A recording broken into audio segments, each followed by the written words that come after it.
ناظرین، اسلامی کیلنڈر کے لحاظ سے 14ویں صدی ہجری کا آغاز کا پہلا دن اسلامی دنیا عالم کے لیے انتہائی افسوسناک اور غمگین دن تھا۔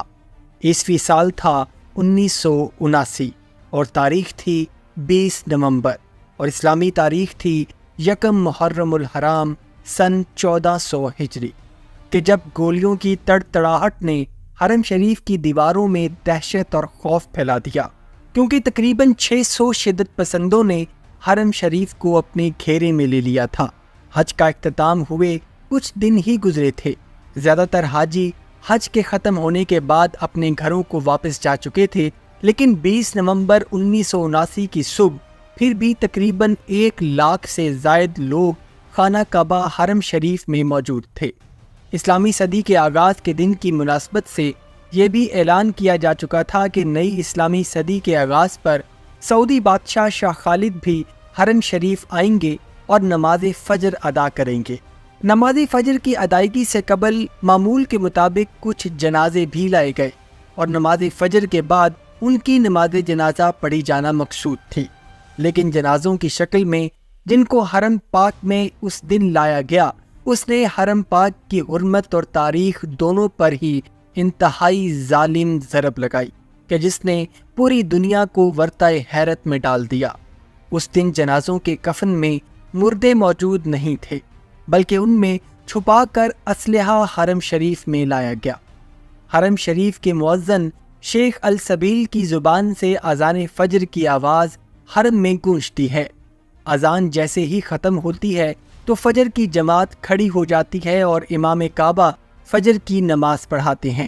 ابھی امام کعبہ نے سلام پھیرا ہی تھا کہ چاروں اطراف سے گولیوں کی تڑتڑاہٹ نے سب کو خوف میں مبتلا کر دیا۔ مسلمانوں کی سب سے مقدس جگہ پر گولیوں کی آواز نے وہاں موجود سب لوگوں کو پریشانی میں مبتلا کر دیا، کیونکہ کوئی بھی مسلمان اس کا گمان بھی نہیں کر سکتا تھا کہ مسجد الحرام میں بھی گولیاں چل سکتی ہیں۔ 600 سے زائد شدت پسند اسلحہ سے لیس پورے حرم شریف کو اپنے قبضے میں لے چکے تھے۔ اللہ کے گھر میں گولیاں چلنا ایک بہت بڑا گناہ سمجھا جاتا تھا، اسی لیے اس وقت وہاں موجود پولیس فورس کے پاس بھی بندوق نہیں بلکہ لکڑی کے ڈنڈے ہوا کرتے تھے۔ 2 پولیس والوں کو مزاحمت کرنے پر فوری طور پر شہید کر دیا جاتا ہے۔ وہاں موجود لوگوں میں بھگدڑ مچ جاتی ہے اور لوگ حرم شریف سے باہر بھاگنے کی کوشش کرتے ہیں، لیکن حرم شریف کے سب دروازوں کو بند کر دیا جاتا ہے۔ لوگ پریشانی کے عالم میں کچھ بھی سمجھ نہیں پاتے کہ حرم جیسی پاک جگہ پر آخر گولیاں چلانے کا مقصد کیا ہے، یہ لوگ کون ہیں اور کیا چاہتے ہیں۔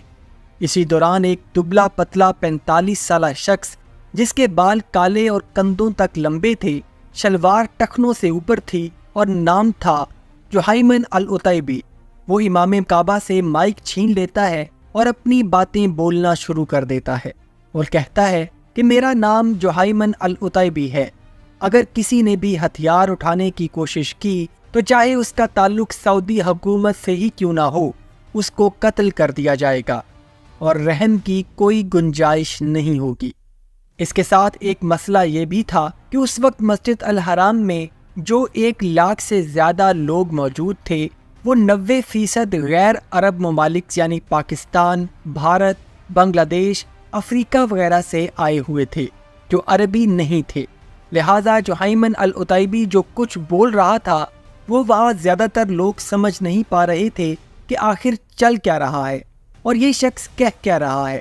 شدت پسند اس مسئلے کو بھی بخوبی جانتے تھے، لہٰذا انہوں نے وہاں موجود ایک ایسے شخص کو چنا جس کا تعلق پاکستان سے تھا لیکن وہ عربی بھی بولنا جانتا تھا، اور افریقی ممالک کے لیے انگریزی بولنے والے شخص کو چنا گیا۔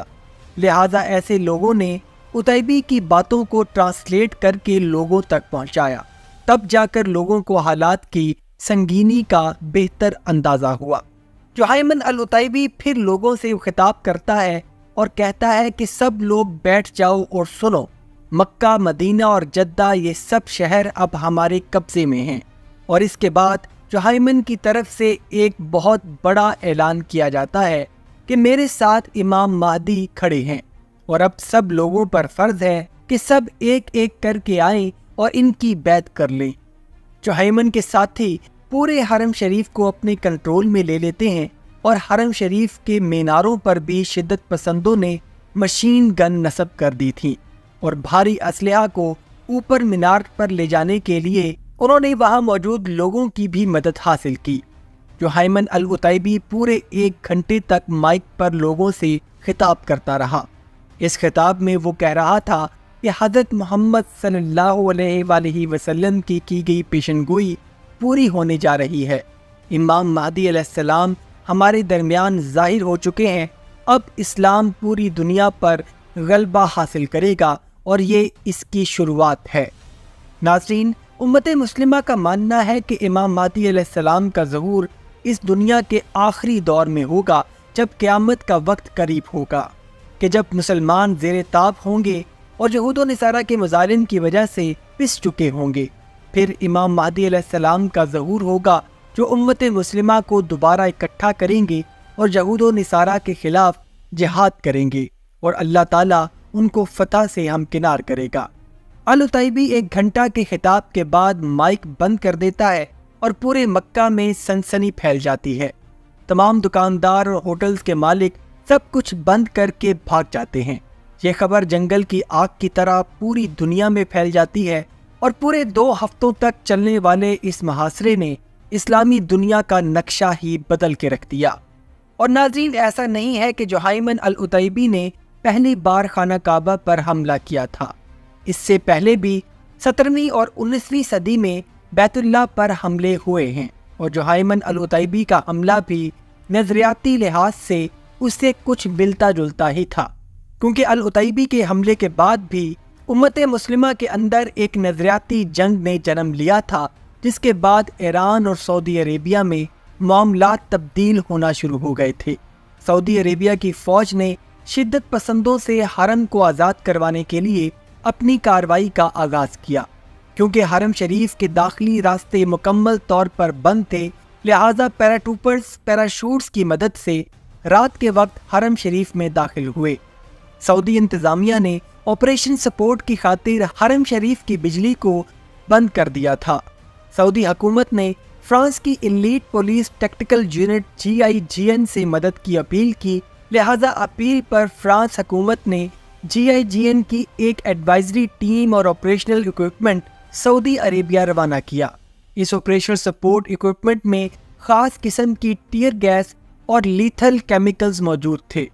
آپریشن کا جب آغاز ہوا، شدید لڑائی کے بعد جہیمن العتیبی نام نہاد خود ساختہ امام مہدی محمد القحطانی اور دیگر ملیٹنٹس نے خود کو مسجد الحرام کی بیسمنٹ میں چھپا لیا تھا، جس کے بعد فرانس کی دی گئی ایک خاص کیمیکل گیس اور کیمیکل چھوڑے جانے کے بعد جہیمن العتیبی نے ہتھیار ڈال دیے۔